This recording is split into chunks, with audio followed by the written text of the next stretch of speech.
ವಾರದಲ್ಲಿ ಆಕ್ಷೇಪಣೆ ಸಲ್ಲಿಸಲು ಡಿಕೆಶಿಗೆ ಸುಪ್ರೀಂ ಸೂಚನೆಯನ್ನ ಕೊಟ್ಟಿದೆ. 1 ವಾರದಲ್ಲಿ ಡಿಕೆ ಶಿವಕುಮಾರ್ ಆಕ್ಷೇಪಣೆಗೆ ಉತ್ತರಿಸೋದಕ್ಕೆ ಯತ್ನಾಳ್ಗೂ ಕೂಡ ಅವಕಾಶ ಇದೆ. ಶಾಸಕ ಯತ್ನಾಳ್ ಸಲ್ಲಿಸಿದ್ದ ಅರ್ಜಿ ವಿಚಾರಣೆಯನ್ನ ಮುಂದೂಡಲಾಗಿದೆ. 4 ವಾರ ಅರ್ಜಿ ವಿಚಾರಣೆ ಮುಂದೂಡಿದೆ ಸುಪ್ರೀಂ ಕೋರ್ಟ್. ಡಿಸಿಎಂ ಡಿಕೆಶಿ ವಿರುದ್ಧದ ಅಕ್ರಮ ಆಸ್ತಿ ಗಳಿಕೆ ಪ್ರಕರಣ ಸಂಬಂಧ ಅರ್ಜಿ ವಿಚಾರಣೆಯನ್ನ ಮುಂದೂಡಲಾಗಿದೆ. ಡಿಸಿಎಂ ಡಿಕೆಶಿ ವಿರುದ್ಧದ ಅಕ್ರಮ ಆಸ್ತಿ ಗಳಿಕೆ ಪ್ರಕರಣ ಹೈಕೋರ್ಟ್ ಆದೇಶವನ್ನ ಪ್ರಶ್ನಿಸಿ ಶಾಸಕ ಯತ್ನಾಳ್ ಸಲ್ಲಿಸಿದಂತಹ ಅರ್ಜಿ 4 ವಾರ ಅರ್ಜಿ ವಿಚಾರಣೆಯನ್ನ ಸುಪ್ರೀಂ ಕೋರ್ಟ್ ಈಗ ಮುಂದೂಡಿದೆ. ಸುಪ್ರೀಂ ಕೋರ್ಟ್ನಿಂದ ಡಿಕೆ ಶಿವಕುಮಾರ್ಗೆ ನೋಟಿಸ್ ಅನ್ನ ಕೂಡ ನೀಡಲಾಗಿದೆ. ಅಂದ್ರೆ 3 ವಾರದಲ್ಲಿ ಆಕ್ಷೇಪಣೆ ಸಲ್ಲಿಸೋದಕ್ಕೆ ಡಿಕೆಶಿಗೆ ಸುಪ್ರೀಂ ಸೂಚನೆ ಕೊಟ್ಟಿದೆ. ಅಬ್ಜೆಕ್ಷನ್ ಫೈಲ್ ಮಾಡದಿದ್ರೆ ನೀವು 3 ವಾರದಲ್ಲಿ ಮಾಡಬಹುದು ಅಂತ. 1 ವಾರದಲ್ಲಿ ಡಿಕೆ ಶಿವಕುಮಾರ್ ಆಕ್ಷೇಪಣೆಗೆ ಉತ್ತರಿಸಬೇಕು ಅಂತ ಯತ್ನಾಳ್ಗೂ ಕೂಡ ಅವಕಾಶವನ್ನ ಕೊಡಲಾಗಿದೆ. ಸಿಬಿಐ ಮಧ್ಯಪ್ರವೇಶ ಮಾಡೋದು ಅದಕ್ಕೆ ಬಿಟ್ಟಿದ್ದು, ಅವ್ರಿಗೆ ಬಿಟ್ಟಿದ್ದು ಅಂತ ಕೋರ್ಟ್ ಹೇಳಿದೆ. ನಮ್ಮ ದೆಹಲಿ ಪ್ರತಿನಿಧಿ ಸಂತೋಷ್ ದೂರವಾಣಿ ಮುಖಾಂತರ ಜಾಯ್ನ್ ಆಗ್ತಾ ಇದ್ದಾರೆ. ಸಂತೋಷ್, ಸದ್ಯ ಶಾಸಕ ಯತ್ನಾಳ್ ಅವರು ಸಲ್ಲಿಸಿದಂತಹ ಅರ್ಜಿಯನ್ನ ಈಗ ಸದ್ಯ 4 ವಾರಗಳ ಕಾಲ ಮುಂದೂಡಲಾಗಿದೆ. ಸದ್ಯದ ಅಪ್ಡೇಟ್ಸ್ ಏನ್ ಸಿಗ್ತಾ ಇದೆ?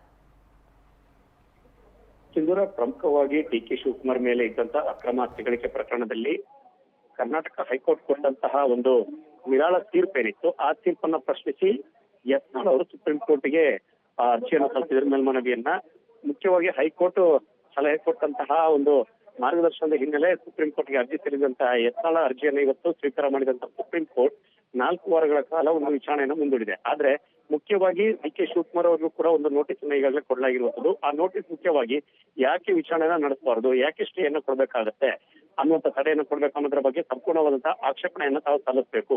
ಅದು ಕೂಡ 2 ವಾರಗಳ ಮುಂಚಿತವಾಗಿ ಸಲ್ಲಿಸಬೇಕು. ಉಳಿದಂತೆ ಆ ಆಕ್ಷೇಪಣೆಗೆ ಯಾವುದೇ ರೀತಿಯಾದಂತಹ ಒಂದು ತಕರಾರನ್ನ ಎತ್ತುವುದಾದ್ರೆ ಅದಕ್ಕೆ ಪ್ರತಿಯಾಗಿ ಆಕ್ಷೇಪಣೆಯನ್ನ ಯತ್ನಾಳ್ ಕೂಡ ಸಲ್ಲಿಸಬೇಕಾಗುತ್ತೆ ಅನ್ನುವಂಥದ್ದನ್ನ ಯತ್ನಾಳ್ಗೆ 1 ವಾರಗಳ ಕಾಲಾವಕಾಶವನ್ನು ಕೂಡ ಕೊಟ್ಟಿರುವಂತದ ಮೇಲೆ ಗಮನಿಸಬೇಕು.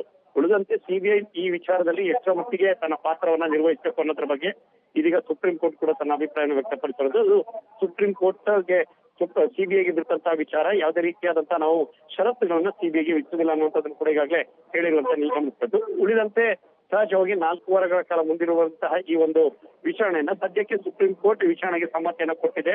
ಜೊತೆಗೆ ಯಾವುದೇ ರೀತಿಯಾದಂತಹ ಆಕ್ಷೇಪಣೆಗಳಿದ್ರೆ ಡಿಕೆ ಶಿವಕುಮಾರ್ ಅದಕ್ಕೆ ಸಂಬಂಧಪಟ್ಟಂತಹ ಆಕ್ಷೇಪಣೆಗಳನ್ನ ಸಲ್ಲಿಸಬೇಕು ಅನ್ನೋದನ್ನ ಈಗಾಗಲೇ ಸುಪ್ರೀಂ ಕೋರ್ಟ್ ತನ್ನ ಅಭಿಪ್ರಾಯವನ್ನ ಇವತ್ತು ಕೊಟ್ಟಿರುವಂತದನ್ನು ಗಮನಿಸಬೇಕು. ಥ್ಯಾಂಕ್ ಯು ಸಂತೋಷ್ ನಿಮ್ಮೆಲ್ಲ ಮಾಹಿತಿಗೆ.